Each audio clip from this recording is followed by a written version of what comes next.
কি হয়েছে আব্বু? আব্বু তোমার কি শরীর খারাপ করছে? হ্যাঁ আব্বু বলো না। আমি শেষ হয়ে গেছি রে মা। আমি শেষ হয়ে গেছি। আমি সর্বহারা হয়ে গেছি, নিঃস্ব হয়ে গেছি। আমি ধ্বংস হয়ে গেছি রে মা। কি বলতেছো আব্বু? কে ধ্বংস করছে তোমাকে? কে নিঃস্ব করছে? তুমি আমাকে বলো, আমি আছি তো। আর সব থেকে বড় কথা, এখন থেকে তোমার জামাই আছে। তোমার লাইফে যাই হোক না কেন, তোমার জামাই এখন থেকে সলভ করবে। তুমি আমাকে বলো। ওই তো আমারে ধ্বংস করছে।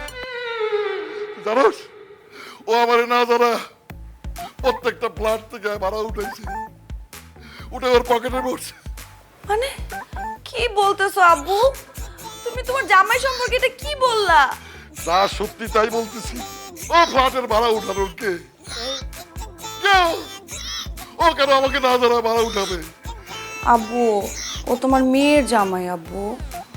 আর তাছাড়া তোমার তো একমাত্র মেয়ে, তোমার তো কোনো ছেলে নাই।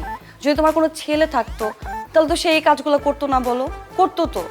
আর তাছাড়া আমার জামাইয়ের তো একটু টুকিটাকি হাত খরচ লাগে, এটা ওইটা লাগে। তাই আমি ওকে বলছি এখন থেকে তুমি বাড়ি ভাড়া তুলবা, তুলে ইচ্ছা মতো খরচ করবা, যা মন চাই তুমি করবা। আর মাস শেষে আমার বাবাকে একটু হাত খরচ দিয়ে দিলেই হবে। এটা আমি বলছি আব্বু। কি কস?